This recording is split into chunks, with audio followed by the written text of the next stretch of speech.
May I first say what a pleasure it is to be in your company. I'm seeing some friends from a while back, from my earliest days connected with CCAR. And I'm also seeing some new faces to me. It's a real pleasure to be here with you this morning. And it's an honor to be delivering a webinar in the name of Art Woodward. I knew Art when he was still active at CCAR, and he's one of those giants whose voice reverberates in my mind. I think of him very often indeed, and especially when I'm grappling with ethical issues in our field or ethical challenges. They say, are you on the call? They say that that we all die not once but twice. We die when our physical bodies give it up, but we don't actually die until the very last time that our name passes anybody's lips. And on that basis, I think we can agree that Art Woodward has a lot of space and time left to him and to his memory. Thank you for being here, and I hope that you find the next hour together to be helpful to you in your practices as trainers and as facilitators. This is a formal presentation, and I will move through it. You will be asked to do some personal reflection work in your own notebooks. Do please feel free to take copious notes. The webinar will be archived and can be retrieved at any time. At some point, I'll ask Katrina to tell us a little bit about how that's going to work. But in the meantime, let's just breathe into our beautiful morning, the last Wednesday of the week, and bring ourselves into presence with each other. What a happy occasion it is always to be in the presence of this community, our community. So, tech permitting, I'm going to share my screen and get started. Multiple relationships, the business of facilitation.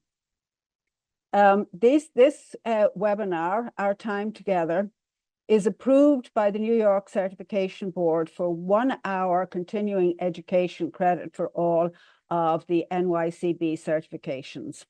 So if that's of value to you, you are earning it by your presence, your attendance here this morning. Katrina Massey will have the details of that. I'm very grateful to Katrina for hosting us this morning. And there's her email for any follow-up contact, any questions that you have about this particular feature of our work together this morning. A special welcome for you folks. This webinar has been designed for individuals who are recovery coach professional facilitators and or are members of the New York Certification Board Trainer Registry. That is for those of you who already have an established training or facilitation practice or are in the early stages of establishing that practice, or maybe just are kind of interested. You're recovery coach professionals, you love the CCAR model, maybe you have a vocation to facilitate in your communities. You're very welcome, whoever you are. The material that I'm going to present today, however, arises very particularly from the CCAR experience with the RCPF program and my experience as program manager at the NYCB Trainer Registry.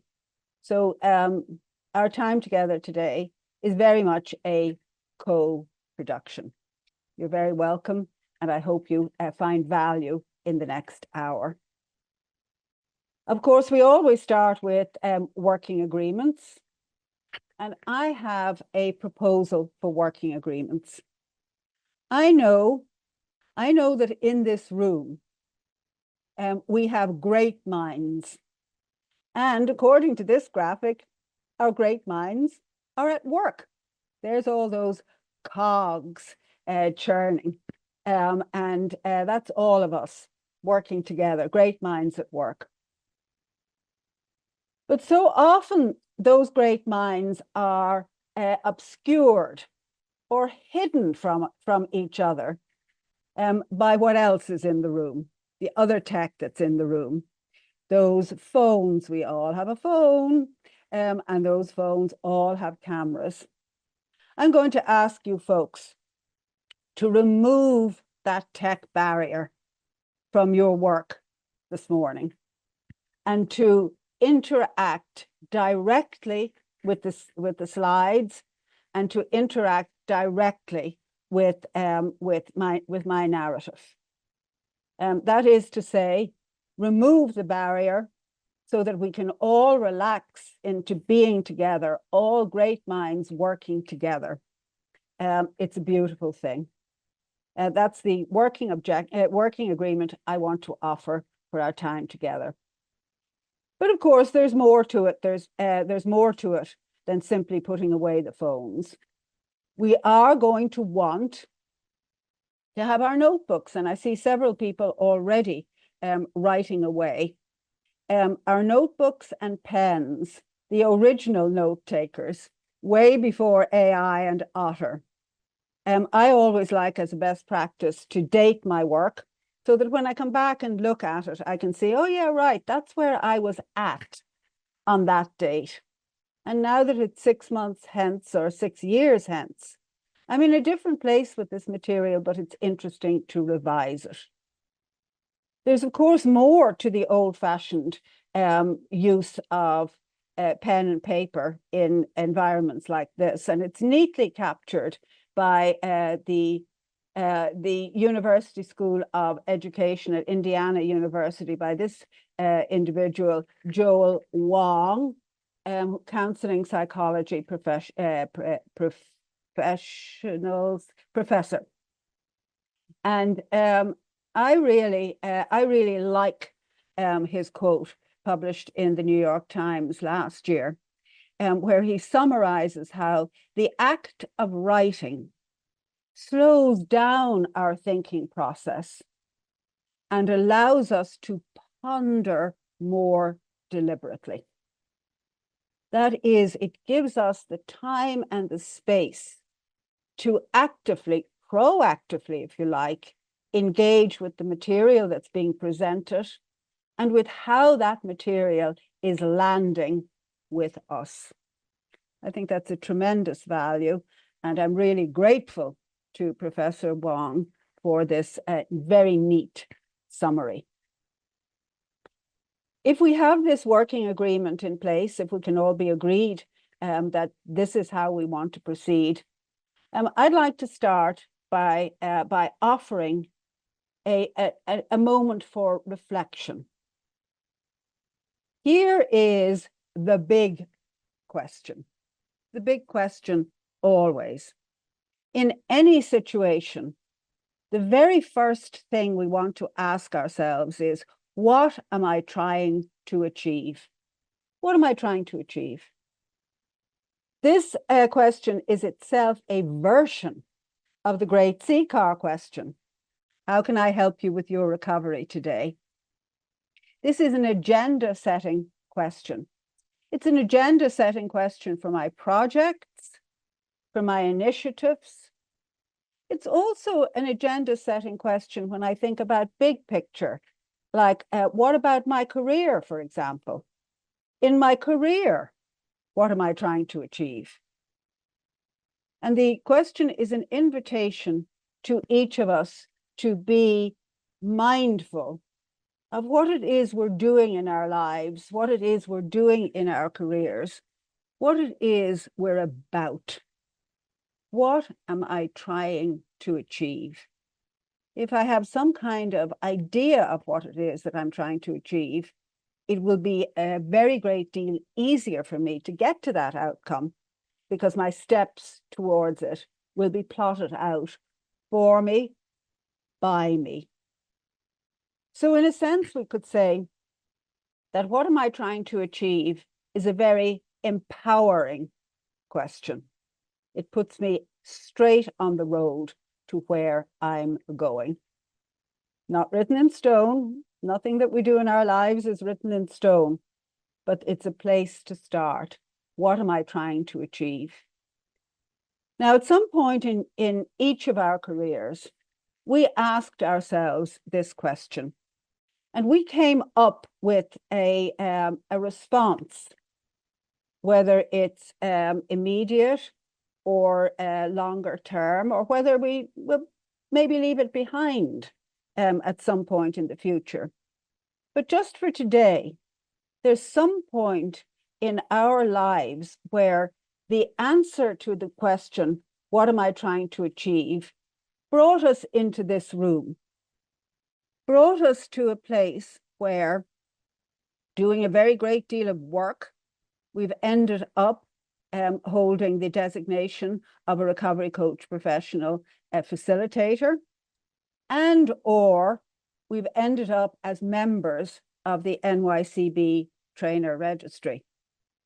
In either or both of these situations, at some point along the line, we identified for ourselves that part of what we wanted to achieve involved being a facilitator or being a trainer. And it's that part of our personal mission or our personal goal that I'm hoping that we will delve a little deeper into in our time together this morning. So to summarize, I want to say that for every broad stroke principle, such as I've just outlined, there are always fun facts and exceptions. And this morning, I want to acknowledge that for those of us who are trainers by vocation, and I've been training for a while, I've been around a few blocks. The truth of it is that most professionals in the adult learning field are what that field calls accidental trainers. So you might want to ask yourself, how does this idea land with you? Did you come into this field because this training field? Did you come into this training field because at some point in your lives, a supervisor or a manager handed you a training manual and said, here, read that in front of a group of participants? And you were off to the races. It's a well-trod path to becoming an RCPF and or a trainer registry member, is to begin your career as a trainer by a kind of accident. Now, of course, if that opportunity was offered to you at some point and you grabbed it, with enthusiasm and with passion, then of course you are wholeheartedly a member of the training profession. And it's so great to be in company and in community with you this morning. Let's drill down a little deeper into this, what am I trying to achieve question? Whether I'm an accidental trainer, whether I'm an RCPF, whether I'm a trainer registry member, let's drill down a little bit deeper into that question, what am I trying to achieve? And this is very definitely an opportunity for you and your great minds and your notebooks. Here are 5 equally valid, equally legitimate answers to the question, what am I trying to achieve? Let's take a moment, each of us, to answer for yourselves. I won't ask you to share, to answer for yourselves in the privacy of your own notebook. Which of these legitimate answers to the question, what am I trying to achieve, best captures your mission today, your training mission, or your mission as a trainer or as a facilitator, best captures that for today? And yes, this is a priority setting exercise. Yes, for yourselves, please just pick one. My absolute priority might be to help people recover from addiction or substance use disorder, or whatever we're calling it this morning. I don't think. My absolute priority might be that I want to teach people skills so that they can be certified and get a job. That's a perfectly legitimate priority, something that you might very much want to achieve in your training practice. Or I want to teach people how to be a recovery coach so that they can build their own coaching practice. And this is a conversation that Katrina Massey is leading at the IARCP, the International Association for Recovery Coach Professionals, of which I'm also a member. We're talking about recovery coaches and building their own coaching practice. Or it might be your priority today to earn your living in a way that stretches your talents and skills in a classroom, in a facilitation group. Or you might be motivated by wanting to build the recovery coaching profession itself so that people can work with the CCAR model because you believe so deeply in its value and its efficacy. Each of you will have your own personal priority from this list. I'm asking you to identify for yourselves which number it is and write it down in your notebooks. And let's take a moment to do this. When you've made your choice, it would be helpful for me to see maybe some digital hands raised, just to give me a sense that we're good to move on. I think we're ready to run with this, the priority that you've set yourself, your mission today, your goal today, your what drives you in this role, in the role of a trainer, in the role of a facilitator. So while you've got your pens in hand, and while you've got those notebooks open, let's do another brainstorm. Let's take a look at, what will I need? If that's my goal, what will I need to support that? What am I going to have in place to get from where I am to implementing or achieving my goal or my priority? What are all the things I'm going to need? Am I going to need a training room? Am I going to need a coffee machine? Am I going to need, as Donna Pagan, who's with us this morning, memorably told a class of hers that I took 10 years ago, Donna. Donna memorably said, you know, you're going to have a training practice, if you're going to have a coaching practice, if you're going to do that in real life, because we weren't on Zoom at the time, she said, you're going to need to have toilet paper. So there's a whole world of stuff we need to help support our goal, achieving our goal. So don't think about this too deeply. Just right away. What will I need to support my goal?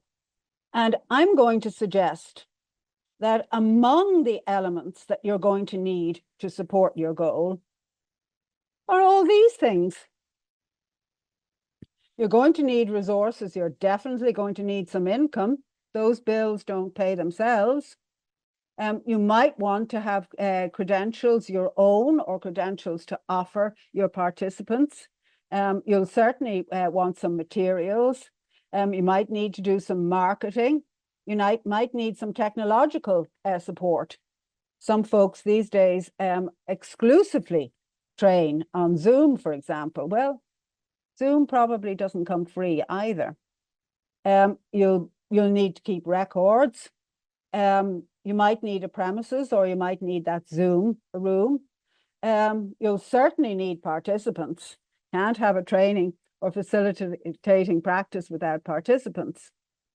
So this is a whole jumble of things you're going to need.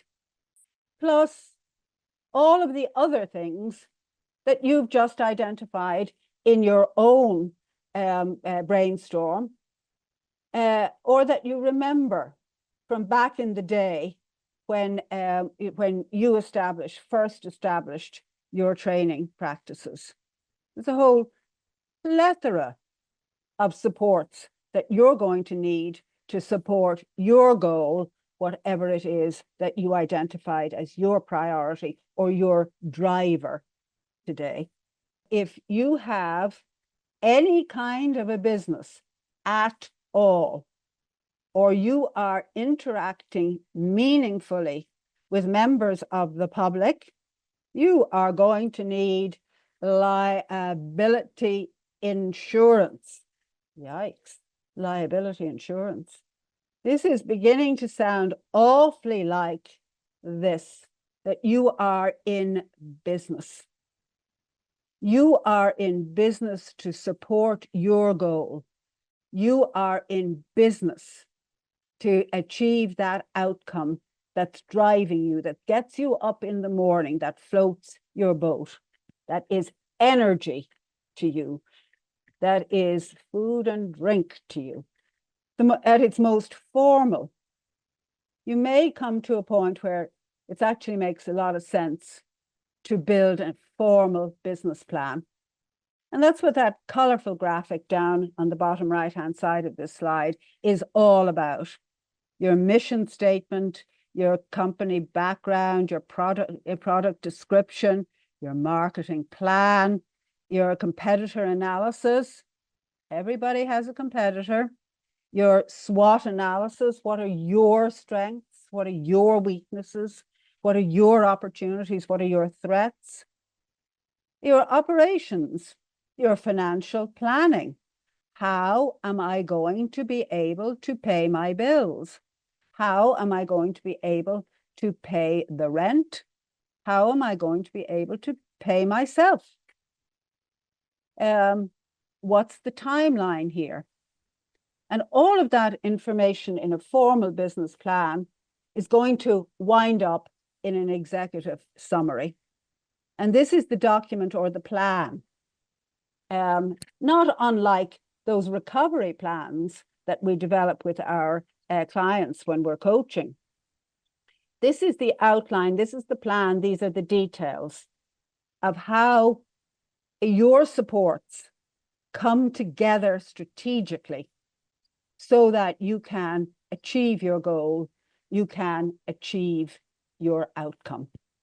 And now in our heads, we've traveled a long distance from that fabulous moment when Michael Serrano or Katrina Massey or Stacey Charpentier or any of the fabulous folks at CCAR actually presented you with a recovery coach professional facilitator certificate authorizing you to deliver their training products.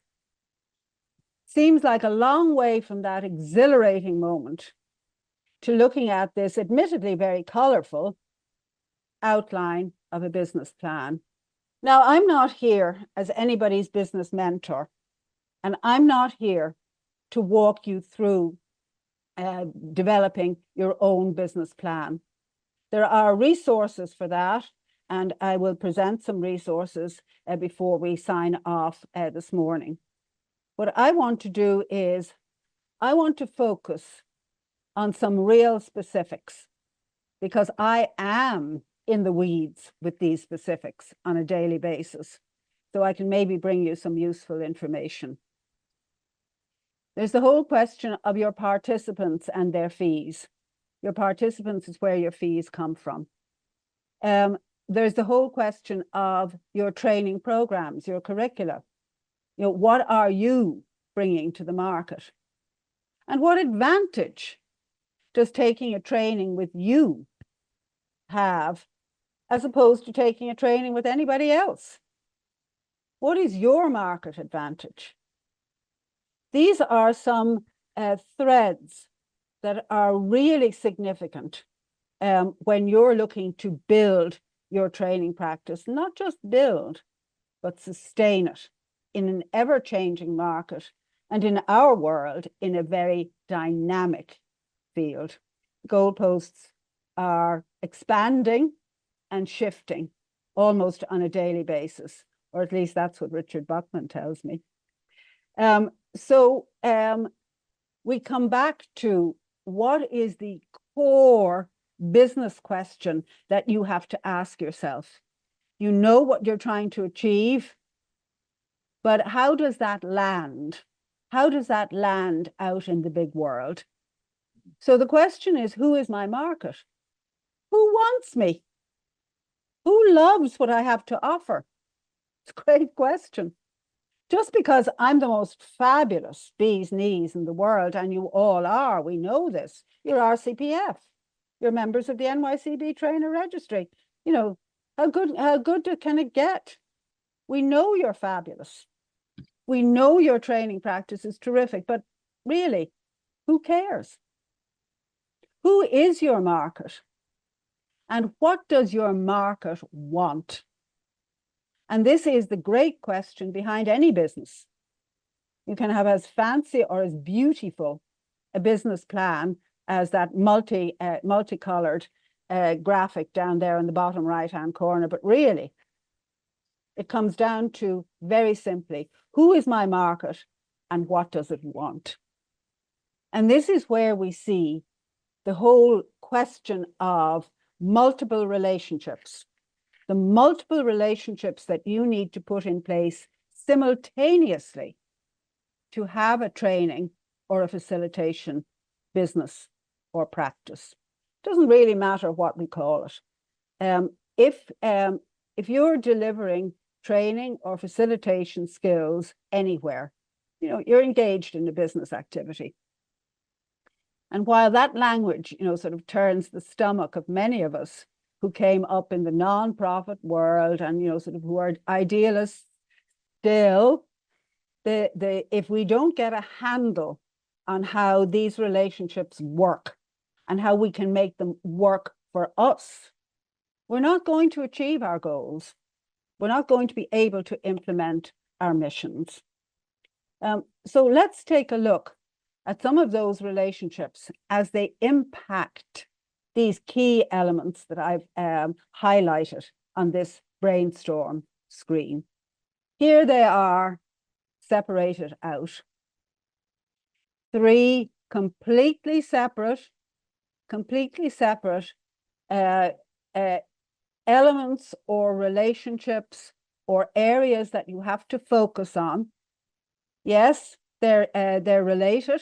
You need the 3 of them in place. These are look to me like, you know, balls I have in the air in the course of managing my business. But they're completely separate. And I think if nothing else lands from our time together this morning, the idea that these 3 pieces are completely separate and that I have to engage with them on the basis that they are separate from each other. They may be complementary to my practice, essential to my practice, but they are separate from each other. So to begin, the question for me is, what is my product? I need an answer to that question before I can begin to engage with either a potential market or develop the additional value of my product. What is it? Be specific. People often ask me, sort of, how do I set up in a coaching business? And the first thing I always ask right back is, what are you trying to achieve in your coaching business? And what does coaching mean to you? What very specific kind of coaching will you be offering? What is your product? Be specific. Then the second question becomes the same old, who cares? You have a fabulous product, I know that. But do I want to buy it from you today? And if I don't want to buy it from you today, or maybe never, maybe your outreach needs to stretch more broadly beyond me. So that's a question about, sort of who is your market? And the second part of that question, and what does it want? What does my market want? Your market wants your product. You'll know that because they buy it from you. They register for your trainings. Deb Rhodes, who's on this in this Zoom room, for example, I'm not quite sure if her co-conspirator Ben Deeb is with us as well, developed a terrific product this year, for criminal justice supported recovery training, a very specific role training leading to certification in the role of a criminal justice supported peer. This is a marvelous training. And they offer it, they've offered it very successfully indeed in the community. It's very clearly a product that the market wants. They have additional market value that they bring to that product, which the market responds to ecstatically. This is what success looks like. And that is the fact that their training is, at the present time, the exclusive training available for the criminal justice supported recovery certification. That's added value to the training. It's added value that their market wants. So forgive me, Ben and Deb, for the shout out, but your success with this product really is a terrific example of what we're looking at here. Balancing a product that they wanted to create for their own reasons. I've no idea what floats their boat. You can ask them. But they wanted to create this product for their own reasons. They created it for a market with which they're very familiar, both personally and professionally. And they made sure that they were offering the added value of training towards a certification that is valued in the community, in the market, and in the workplace. So that's the kind of balancing that I have to think about my products. Sure, I'm developing a terrific training about something or other, but does anybody want it? Does anybody want it? So these are issues for your drawing board, core issues. And I laser focus in on them this morning because of the particular attendance here today and because of the particular co-hosts. But let's go a little deeper into that. As a trainer, as a facilitator, your product is going to be all of those courses that you want to train, all of those courses that you're authorized to train. Your market will be those participants and fees that we saw on our brainstorming chart.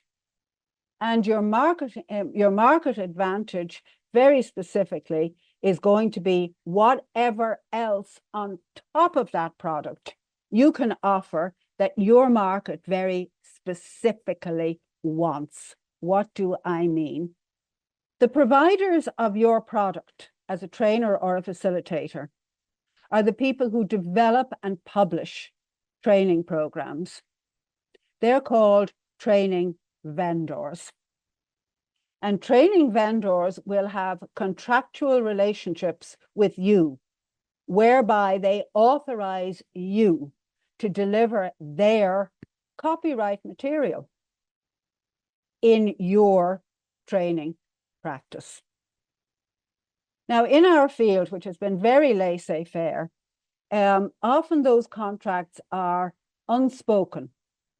They're not written down. And of course, we do say about contracts that aren't written down that they aren't worth the paper they're not written on. But the truth of it is that whether implicit or explicit, if I'm interested in delivering a product that was developed by somebody else, I have a contractual relationship with that intellectual property owner. And I must have that training vendor's authorization to deliver that product. Or I am committing a fraud on that developer. Fraud, I don't like the sound of that. That doesn't sound very ethical. Perpetrating a fraud doesn't sound to me like where I want to be in my practice at all. So you want to be very clear about the product that you've identified that you want to bring to market. You want to be very clear about who owns that product, who owns that intellectual product, that intellectual property. And you want to have a very clear and well understood by everybody relationship, business relationship, contractual relationship with that training vendor. That's the product that you'll bring to your market. And your market can be very varied. There's your direct clients and students, there's your participants, if that's whatever it is you call the people you're in a room with when you're delivering your product or facilitating your product. But there are others. Your market is also includes your hosts. For example, if you bring a training to an agency, that agency is your market. They're commissioning your work. Or maybe they're sponsoring it. Or maybe they're your employer. Everybody's situation is going to be individual and different. But the product that you bring to your market, whether it's an employer or whether it's a client you're out beating the streets to locate, the same principle holds in respect of your relationship with the training vendor. You must have that training vendor's authorization to you to bring that product to your market, whoever that market is. And the next piece of this is, of course, is there any added value or is there any market advantage that you can also offer your market? What does it want? Yeah, it wants your training. Or yeah, it wants the training that you're authorized to deliver. Absolutely it does. Absolutely it does. And it wants you because you're terrific. But is there something else that your market wants? And in our field, increasingly and almost becoming exclusively, your market wants professional credentialing. Your market wants to end up with a certification that's useful to it, that's useful to individuals for finding jobs, that's useful for whatever reasons. And that's where the third piece of this triangle, this third ball that you have in the air, this third separate entity comes into play. You're going to have to form relationships with credentialing providers. Who are they? For some credentials, it will be a state agency like OASIS. For other credentials, it will be a certification board like the New York Certification Board. For social work credit, it might be some institution like the Department of Education, again, in New York State. These are all separate organizations, separate relationships. You have to have one-on-one relationships with them. And they are going to dictate the terms of those relationships.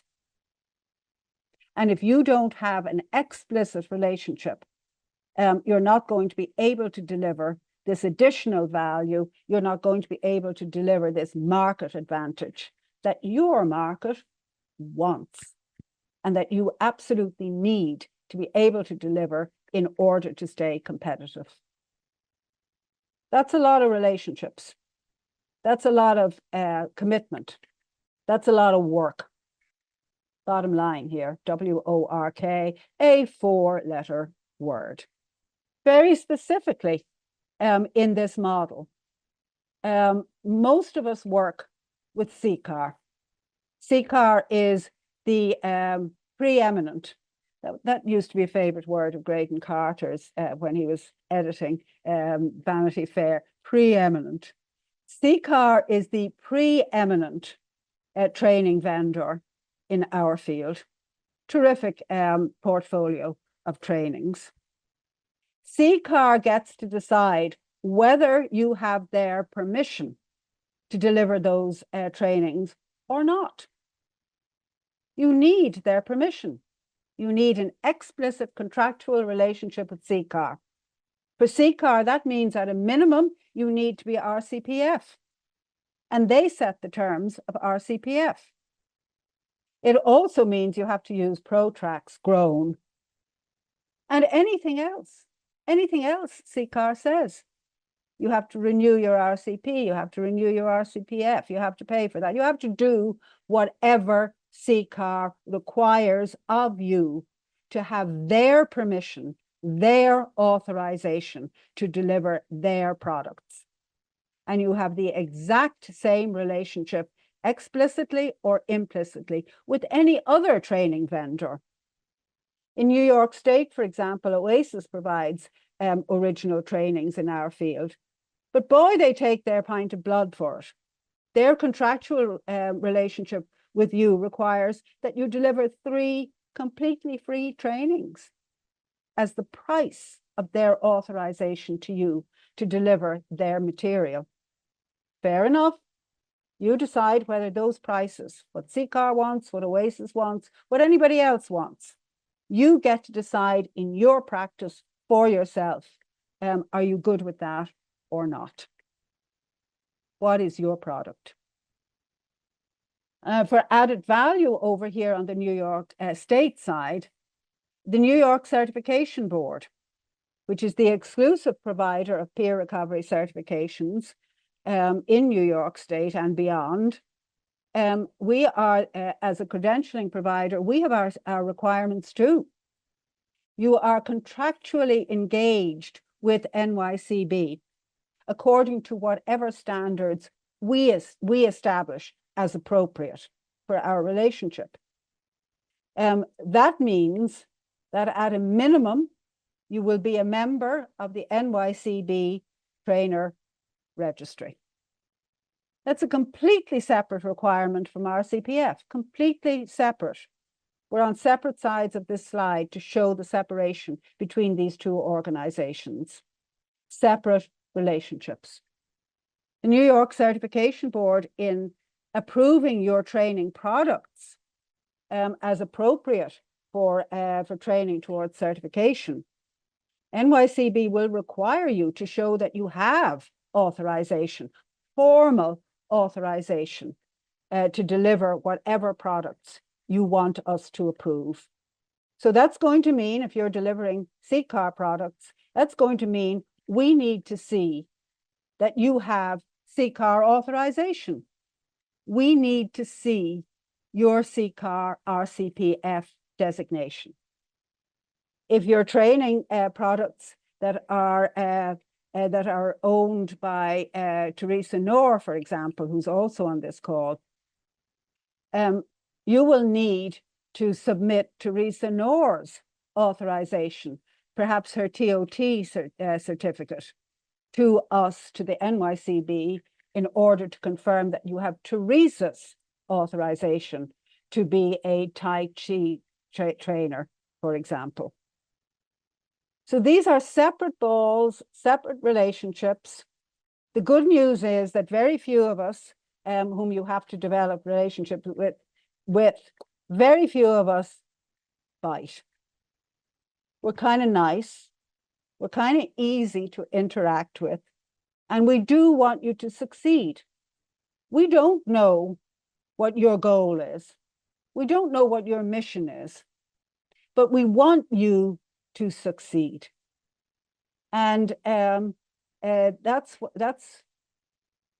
my way of introducing the absolutely core relationships that you are going to want to establish with these two people or with our equivalents wherever you're based. Michael Serrano at CCAR is the representative of CCAR as a training vendor. He manages it very well, the RCPF program. If you want to deliver CCAR products in your practice, get with Michael Serrano. That's his email address. If you want to offer training in support of New York Certification Board certifications, and several of our certifications have national applicability, you will want to get with me. I'm the program manager at the New York Certification Board Trainer Registry. These are core relationships you will want to establish. Michael and I are lovely people, really. I mean, you can see from his photograph and that nice smile on his face that he's a warm and inviting person. I look a bit more dour, but then I'm an Irish woman. What do you expect? If it isn't raining this minute, it'll be raining in half an hour. That's our philosophy in life. But I don't bite either. There are other resources to help you navigate the big picture that I've presented in outline only this morning. I'm thinking particularly of those pieces of your business plan, whether you write a formal business plan now or whether you're simply gathering information, doing some calculations, taking a look at the details of your business. You will get a lot of help from these two organizations. The Small Business Administration. A small business is a business of one or more. The Small Business Administration does have a whole raft of funding initiatives, including, of course, the women and minority-owned business programs. Get with SBA and spend some time investigating their website. For even more hands-on, the SCORE offers mentors, business mentors, experienced executives, now retired, volunteering their expertise to support you in building your business and responding to your questions about your business that are way beyond my expertise, but I can raise them for you in a forum such as this. These are two core resources in the field for you, and I do suggest that you check them out. The fabulous thing is that both of these organizations are taxpayer supported. That is, you are already paying for these services. So the actual service at point of service delivery is free to you. So you can have endless mentoring, professional mentoring at SCORE to help you build your business, to get your head around these concepts that I've been introducing this morning, to see where they relate to your business. It's all free. What could be better? So in closing, I'd just like to bring together the strands of what I've been presenting this morning. Starting off always with the great question, what am I trying to achieve?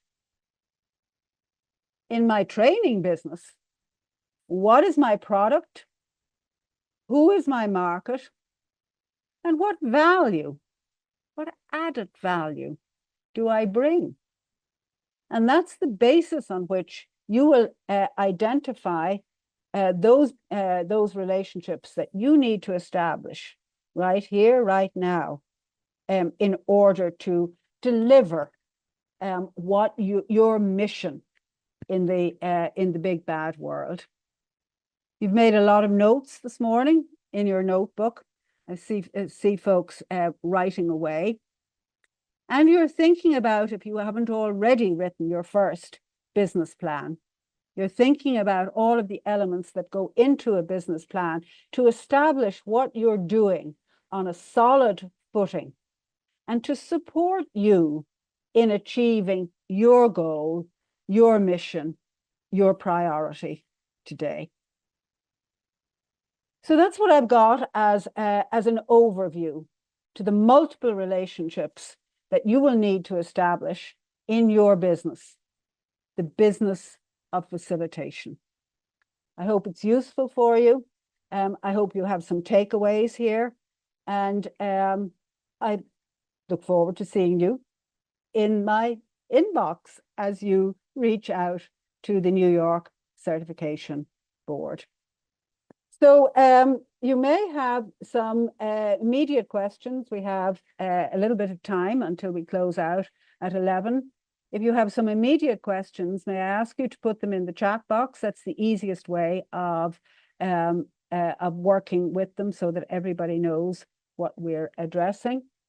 Or if you have an act hunger, as we say in psychodrama, if you have an act hunger to jump in popcorn style with a question, go for it. I don't have a question, but I do have a comment. Becoming an MWBE is relatively easy.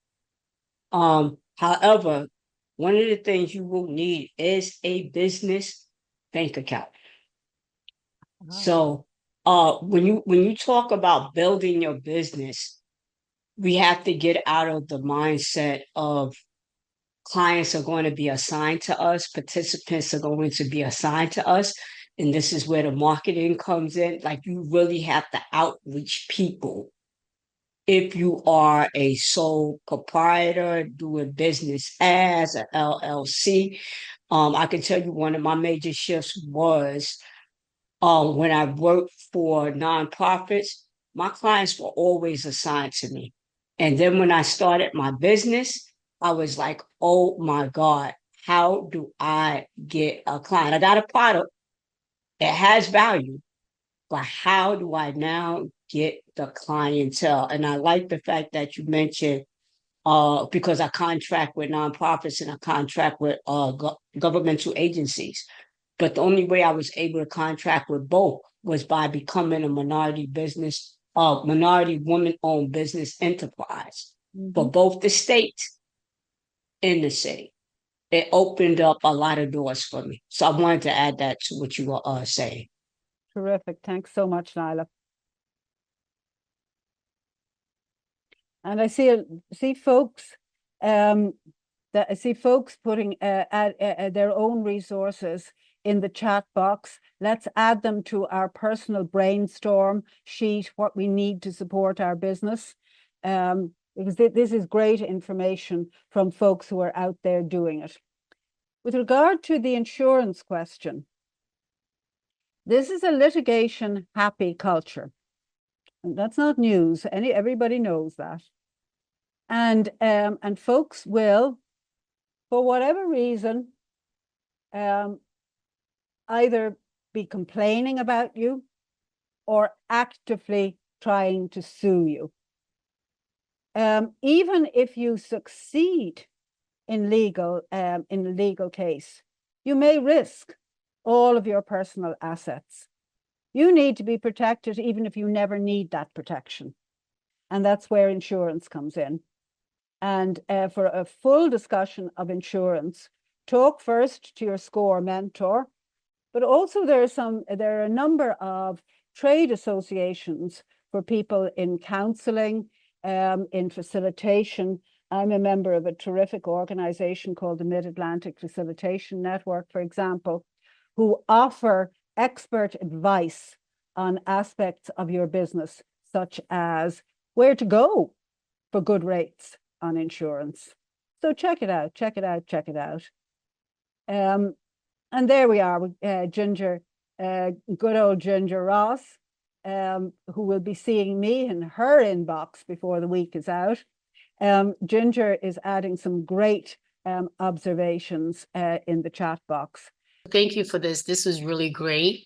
I've learned probably the hard way. There's a difference between having a business and being a trainer.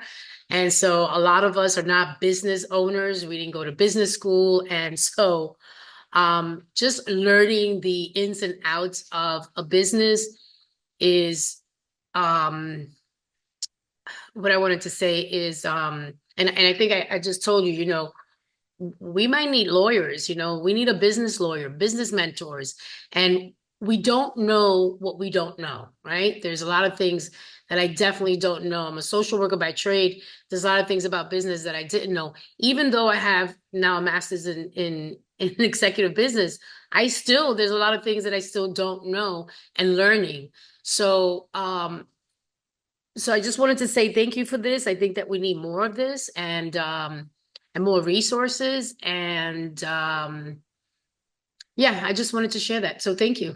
Thanks so much, Connie. It's 11 a.m. on my Everright screen.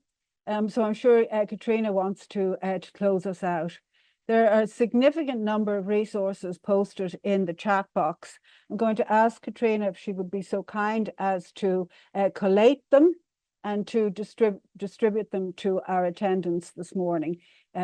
Great work, everybody. We don't want to lose it. Thank you all for being here this morning. You have my email address. You know where to chase me up.